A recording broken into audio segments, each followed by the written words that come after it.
Good afternoon. It's a great pleasure to be here and to see all of you, and thank you so much for all the support that you give to the Center for Public Policy and Political Studies.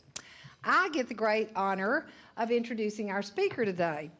And when I mention the name of Roy Spence, if you've been in Austin for any length of time, the first thing that comes to mind is, oh yeah, Roy Spence, that advertising guru. And that's true. Roy Spence is one of the visionary advertising executives who built GSD&M into a national player in marketing, advertising, and innovative ideas. But the success of GSD&M is just one of many Roy Spence accomplishments and personal passions. Roy has a personal mission to foster greatness in all of those around him, and that makes him the best and most inspired and fun choice for you to get to hear from today. More than just launching GSD&M and that great firm, he gave voice to many beloved brands and still does to many that you'll recognize. Southwest Airlines, John Deere, BMW, and when he flies, by the way, on Southwest Airlines, he gets up and hands out peanuts. So if you're over on a flight with him, you'll get peanuts from him. And one of those great slogans that we all love, don't mess with Texas, guess where that came from as well. But he's also helped to create the Purpose Institute, which is committed to helping individuals and organizations discover their true purpose. So in spite of all these wonderful things he's done for advertising around this country, he's also had a great passion for people. And you know, it's hard to believe that the idea of purpose-driven management, the understanding that organizations should be guided by a higher mission, was once unheard of. But it's not unheard of today, and in part because of the work of Roy and the Purpose Institute.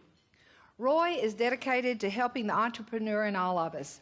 He's interested in helping people, from young students to CEOs, explore their strengths and their passions so that they can find greater success both professionally and personally.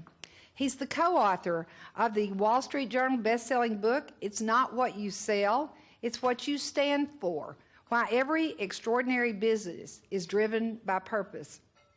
Clearly, Roy has a keen interest in helping people build upon their inner greatness, no matter what your last name is or what your zip code is. Beyond all of those talents, Roy also has his very own hot sauce, which I'm going to highly recommend to you. It's Roy Ito's hot sauce, and it's really, really good. And of course, you know, because he's in advertising, there has to be a great story to go along with it as well. And I'm going to share that real briefly, but if you go on his webpage, you'll see it or read about it on the bottle. And it's my dad, Roy Milam Spence Sr., was born in Eagle Pass, Texas, and knew the language, customs, and culture of the Texas-Mexico border back in the 20s and 30s like no other. His name was Roy. Mine too. Growing up, I was called Royito, Little Roy in Spanish, and to this day, the old-timers in Brownwood still call me Royito. My dad, Big R, taught me three things. Be extra kind to everyone because everyone is fighting some kind of battle. Keep your cooking all natural, simple, and spicy. And don't do mild in dipping, cooking, or life. So I made original Royitos to honor and celebrate my dad in his amazing teachings in life. And remember, don't do mild. From knowing Roy Spence for 20 years or so, I can assure you Roy Spence does not do anything mild, and he does keep it spicy. And he took all those words to heart, and he does a great job in everything he does. Ladies and gentlemen, it's my pleasure to introduce you to our great, spicy, don't do mild speaker for the day, Roy Spence.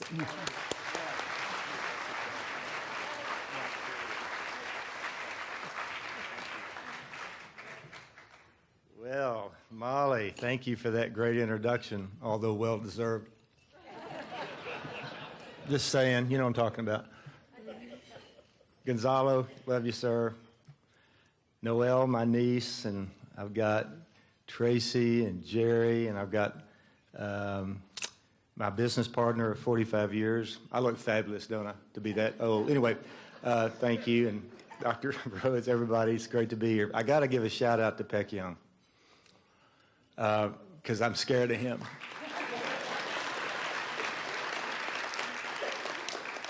Peck and I have been in the arena for 40-some-odd years trying to do what we thought was a large work in the political arena, and I've never had a better friend. I've never had anybody who would always got my back than Peck, so love you, sir. We're going to have just a quick conversation about the power of purpose, which I didn't know anything about, but I learned. But I got to tell you something. This place, Austin Community College, and your little mantra, start here, get there. After today, I'm going to speak all over the world, and I'm going to tell people I wrote it. Shit, that's what we do in advertising. We steal ideas. Think about here. Start here, get there. Get there in computer science and technology. Get there in the arts and culinary and hospitality. Get there in the public policy and social policy arena. Get there. Get there in the manufacturing and the construction and the technological innovations of that. Get there in education. Get there in business. Get there in health science. Get there in liberal arts. Get there in science and math and engineering. This message has to get out there. You can start here and get there. We need to get this message to every ninth grader. By the way, God made us all different, and we judge our kids on standardized tests. Don't get me on this one. And I'm live. You can't stop me. And I have no notes. We need to find out what kids' strengths are. Because everybody has a strength. We just don't look for strengths. We look for weaknesses. Everybody's got a strength.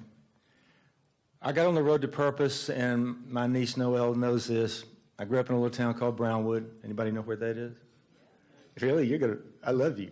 And I was all-state quarterback. Anyway, so and we beat Bridge City with Steve Worcester 14-0 at Kyle Field in the rain, and I was voted most likely to. Anyway, so by the way, my dad and your papa, when he was 87 years old, graduated from Brownwood High School.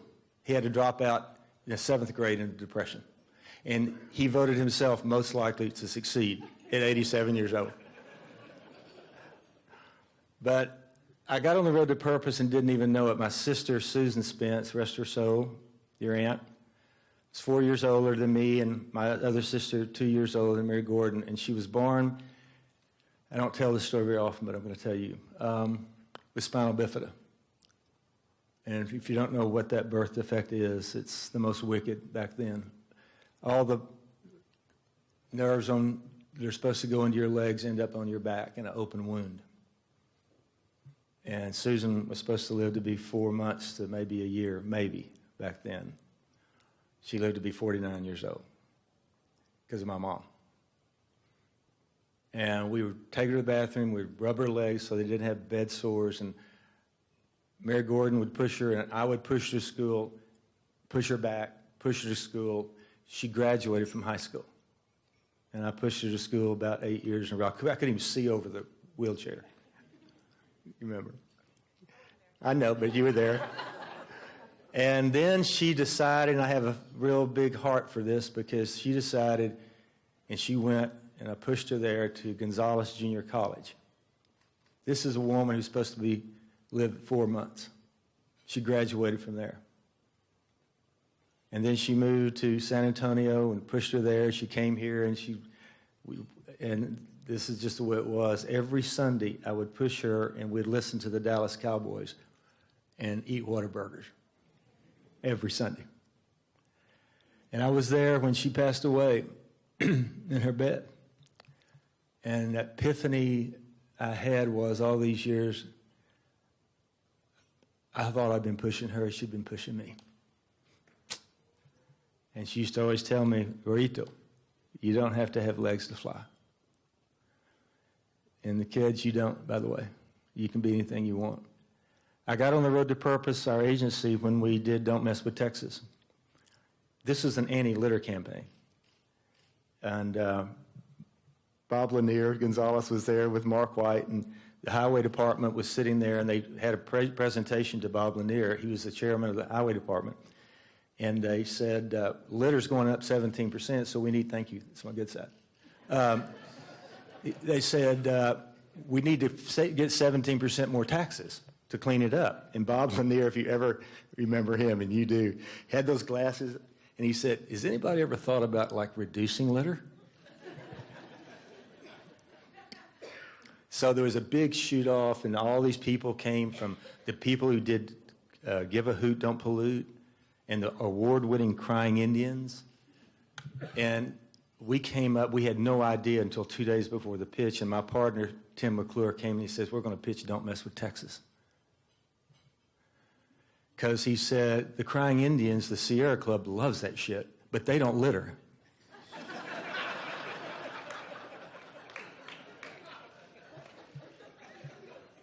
Billy Bob Bowtree from Tyler, Texas, Al Kaplan litters. We went with us, and quick story, I presented, the first spot we ever did was Stevie Ray Vaughan. Remember? Took us 40 days to do a 30-second spot. But anyway, that's another story. Rest his soul. And we played it, it was just Stevie Ray Vaughan sitting on the stool with his hat and played that dun dun dun dun dun dun dun. And then he just looks in the camera and he says, don't you mess with Texas. So there was like 1,000 highway department people I presented it to, average age 100. All of them had burr haircuts. And there was silence. And finally, Usher Rhodes, an old man in the back, my age now, but an old man in the back raised his hand. He said, son, I don't get it. And I said, good, it's going to work. And that's when we realized litter went down 76% without any fines, regulations, anything. You know what? We laddered up out of the litter business to the pride business. That was my first recognition of the power of purpose. We did with Southwest Airlines the same thing. We realized when he did the napkin at the Menger Hotel and said, Herb Kelleher, I want to start a company. And he looked at us after a while, he hired us and said, I said, you're not in the airline business, you're in the freedom business. You're here to democratize the skies. That's the power of purpose. Start here, get there. So we also did some work for ACE, not the hardware store, although we do. It's the American Council on Education, the trade association. And they hired us to figure out why the public wouldn't support higher education, basically. And the insight we got was they don't want to pay taxes to get your kid, to pay for your kid to go to college. I had to pay for mine. They don't understand the benefit to society. So we turned the corner and we did this one spot. I'm going to play it for you. And it's one of the best spots we've ever done. I wrote it. So, Mark, if you could play this spot.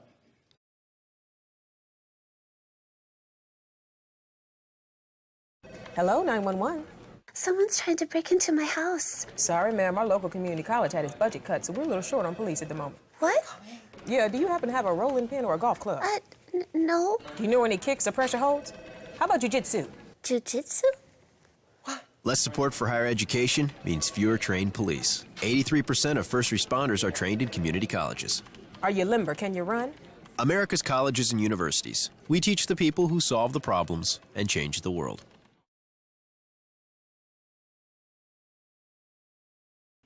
We teach the people who solve the problems and change the world. This spot went everywhere, and that actress, by the way, became famous. Are you limber? Can you run? When we let people know that 83% of first responders, including nurses and fire, that this is what we do in the community colleges, we have a marketing issue in America. And that happens to be a business, so it's good. But I got on the road to purpose, went to the University of Texas.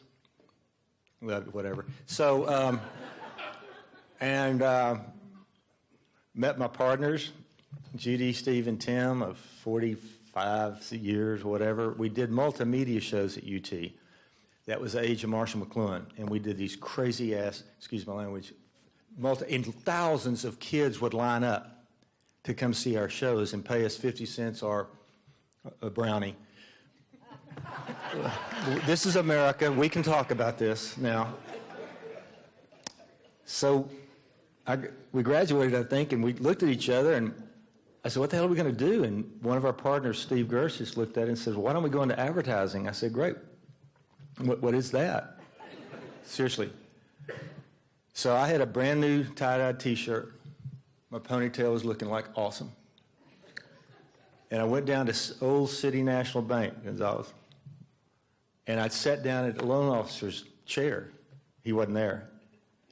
And so somebody hits me on the shoulder and said, I'm sorry, son, do you have an appointment? And I went, no, but you're not, like, busy. I didn't know. Have you ever met a banker? Anyway, so he said, well, what do you need? And I said, we need $5,000 to start the company. And he said, great, what's your business plan? I said, beg pardon? What's your business plan? I said, well, we want to, like, stay together. This is absolute truth. We want to, like, stay in Austin. We want to make a big difference and get rich. And he loaned me the money. And we paid it back a couple of weeks ago. So it takes time to work through these things. And then we realized, and Gonzalo knows this man, we were at Headliners Club, and there was a reception 25 years ago or something, and a guy walks up and says, do you know that gentleman over there with the cane talking to everybody? And I said, yeah, his name is Robert Sneed. And he was a mentor of ours. He's a mentor. He's a country lawyer here, probably one of the finest people I've ever met. And he said, you remember the $5,000 that you borrowed 30 years ago? And I said, like it was yesterday. And he said, do you know that he co-signed that note and never told you? Because he wanted y'all to believe you got it on your own. That's kind of another thing in purpose. Someone helps you, you help somebody else. Now, don't be lining up at the door for me. But anyway.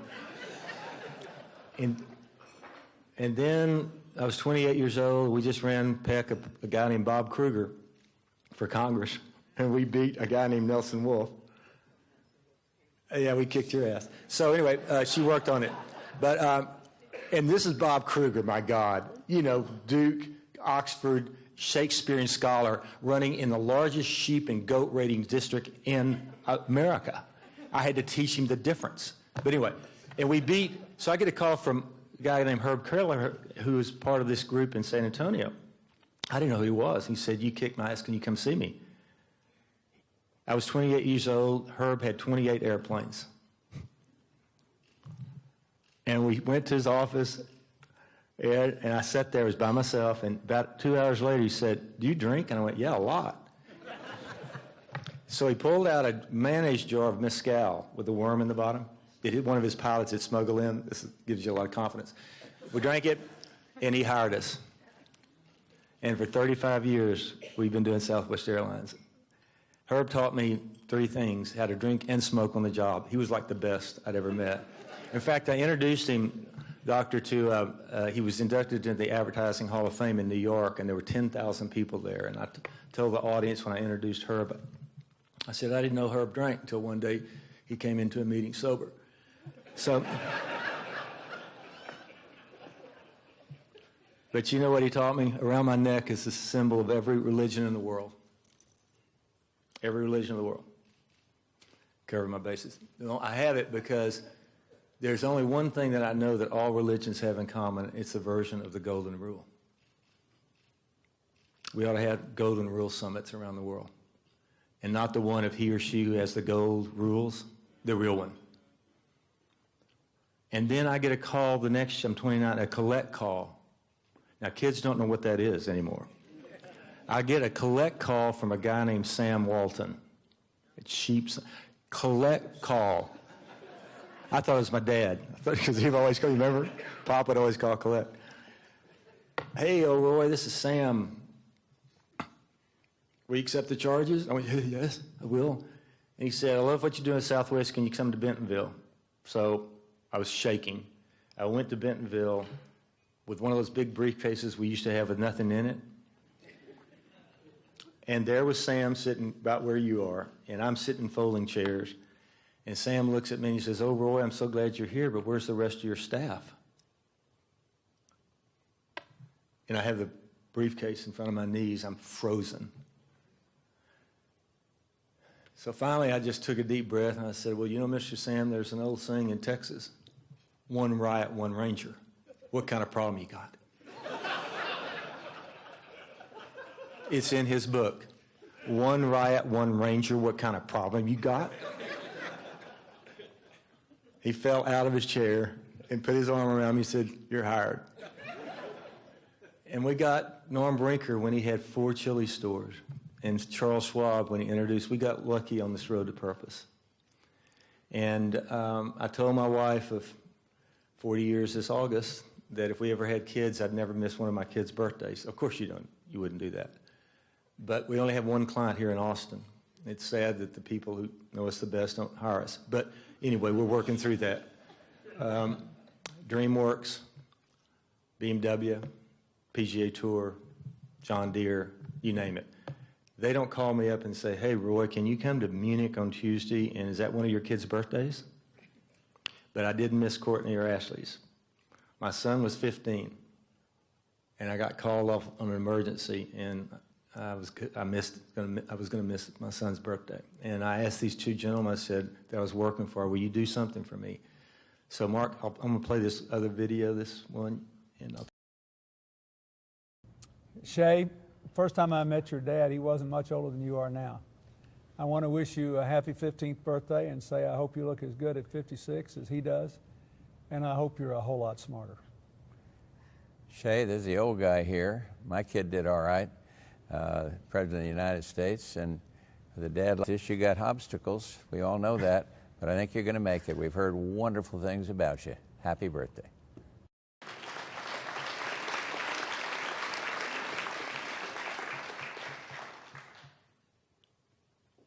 These 2 people hadn't talked in about 4 years, and a tsunami hit 2,000 miles away. White House calls me and said, can you get Papa Bush and Bill Clinton? Bill had just had quadruple bypass surgery.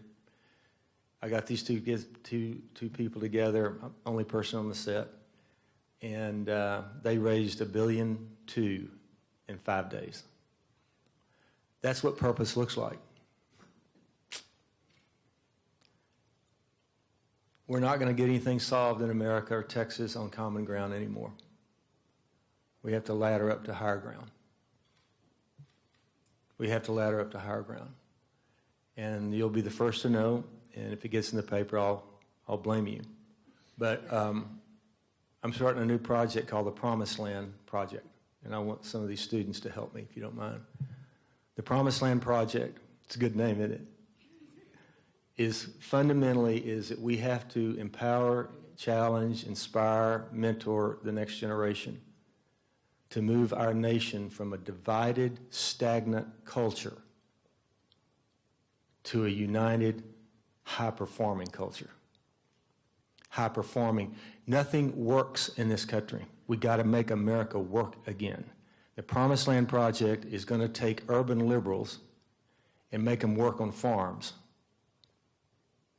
and factory workers and go to small towns.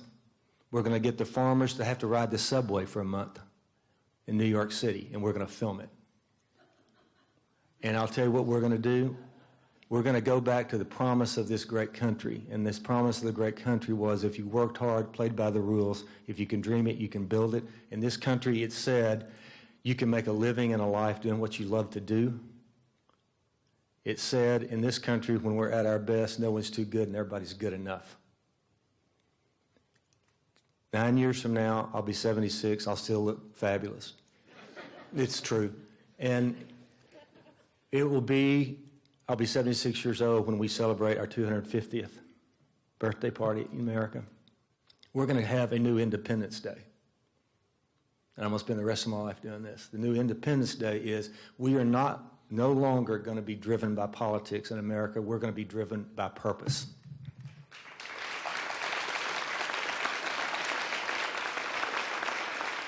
And I want PEC and I want you guys to help. It's in the formative stages. But just remember, we're going to be on a mission called the Promised Land Project. We got to rebuild the Promised Land. Will y'all help me? Thank you. One thing that you're doing is so important. I'm working with my daughter, cousin Courtney, who has a marketing firm in Louisiana. Well, it's in San Fran, but we're doing this thing in Louisiana called the Louisiana Calling Project.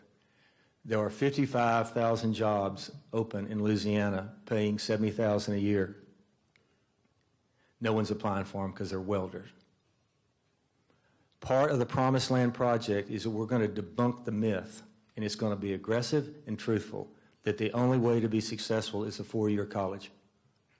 We are going to not say it's the wrong thing, but we got to get our counselors and we got to get America to understand that they are not in the business of picking winners and losers. That's God's job.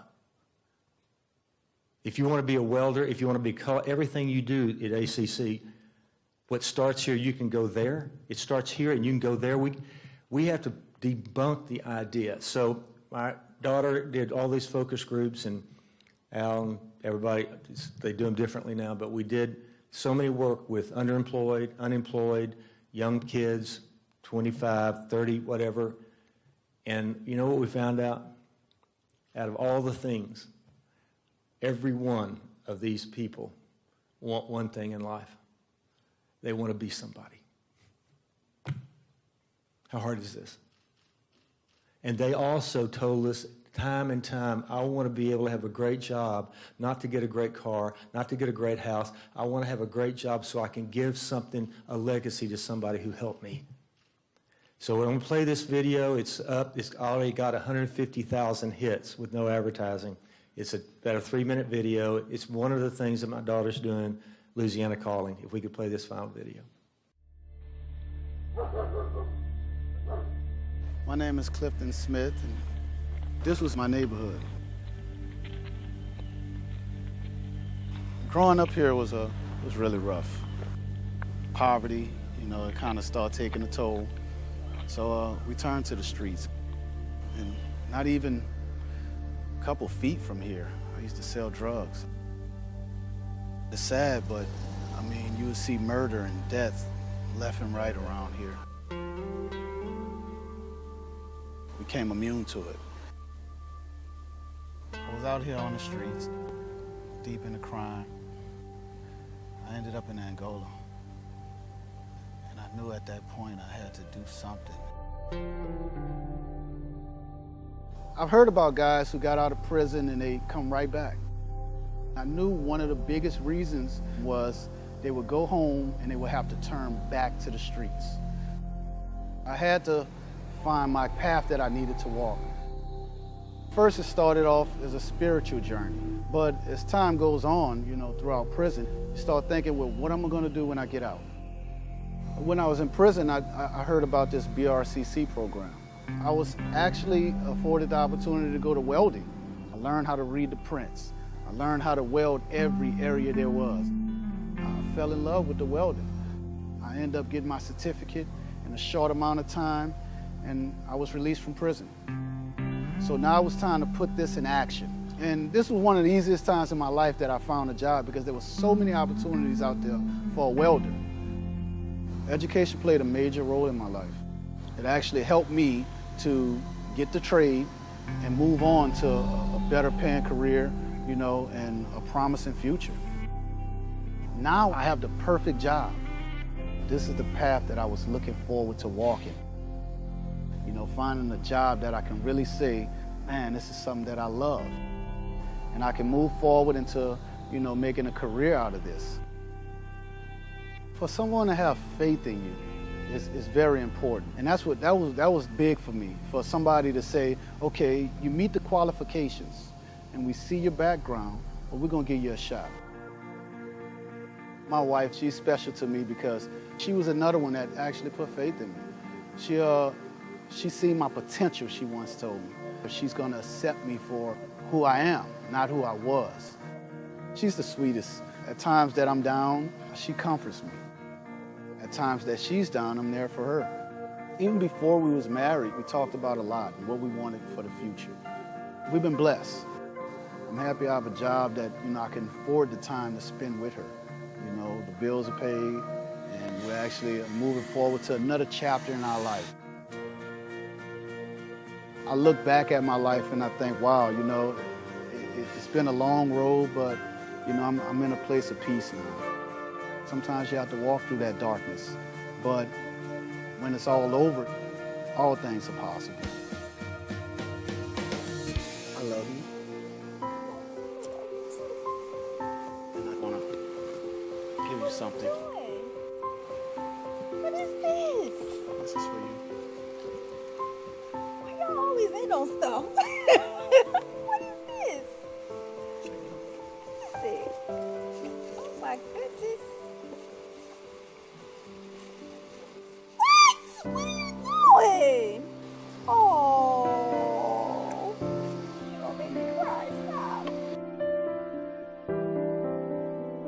I love you so much. I love you too.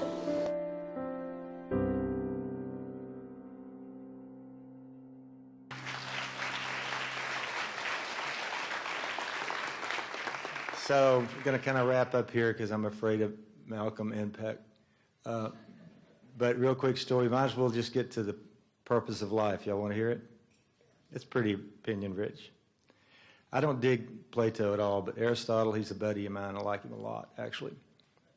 And if you read everything that Aristotle says, he basically said the purpose of life, stay with me, is to do good and be happy. Not be a do-gooder. Do good for your family, your colleagues. Do good for your country, your community. Do good in your work and be happy. You don't have to watch any more TED Talks. Okay, I've liberated you from that. If you do good and you're not happy, I know this for a fact because I've been in that situation in my own life. If you're doing good and you're not happy, you're not doing good. You think you are. I've been there. If you're doing bad and you're happy, you're doing drugs. So do good and be happy. Do good and be happy. And then Aristotle went on to say, your talents, your talents, where your talents and the needs of the world intersect, therein lies your vocation. You hear me, young people? Don't you let anyone tell you what you're supposed to do. You find your talents, and where they meet the needs of the world, therein lies your purpose in life. And if that's true, how do you find your talents? Noelle's grandmother, my mom, Roy Spence, was a school teacher in Brownwood, Texas. I was in the 8th grade, and you remember cursive? I had to turn in a blue book on Emerson, who's my favorite, by the way. Do not go where the path may lead, go where there's no path, and leave a trail. Young people. And I turned in the paper on Emerson. I got it back 2 days later. I still have it. There are 8 misspelled words, and there was a huge C-. C's were not celebrated at my home. But my mom didn't say anything. Thank you. And next year, and I remember I was in the 9th grade, and I remember my teacher's name. Her name was Mrs. Levacy. We were studying Emerson again in English, and I said, "My mom, I'll make another C." And she said, "You go do the best you can." I turned it in. 2 days later, I get it back. There weren't 8 misspelled words. There were 11. All 3 pages was all red.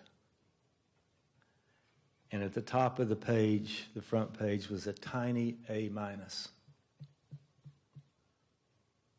And I put these 2 Bruce papers in front of my mom. I said, "Mom, I don't get it." And she said, "You can't spell."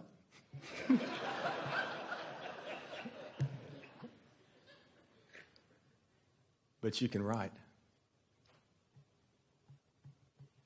And at 14 years old, I got the grand bargain from Roy Spence. She said, "I don't want you to spend another second of your life trying to be average at what you're bad at.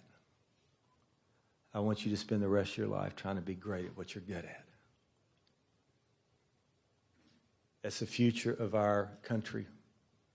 We have to let our kids know what they're good at so they can come great at. Quit beating them up on the stuff that they can't. How many have kids? Would you stop asking them what do they want to do? You're old as dirt and you don't know what you want to do. Ask them something quickly different. Ask them, what do you love to do? My son, Shay, went to Tulane, comes home and cooks Mary and I a 4-course meal. And I said, "Shay, what have you been doing at college?" And he said, "Watching the Food Network." Graduated from culinary school. You can make a living doing what you love to do. And at 27, he's now the food editor for People magazine. We have to build this new generation around the idea that you can make a living and a life doing what you love to do. And we got to build this new generation's idea, the one behind them, that play to your strengths, not your weaknesses, in service of the greater good. So I appreciate y'all inviting me here. This has been a real treat. I love the mission. I love the vision of what you're trying to do. We need to get the word out. Don't keep this stuff a secret. Godspeed. Thank you.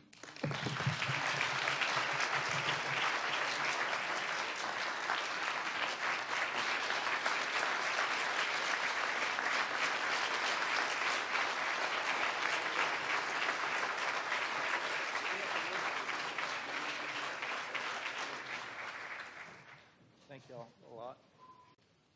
So, on behalf of the Center for Public Policy and Political Studies, I think we're going to change our name to the Center for Purpose and Promised Land Activities. Yes, sir. I'm serious about it. And Dr. Rhodes, we have a token of our appreciation. Thank you, guys.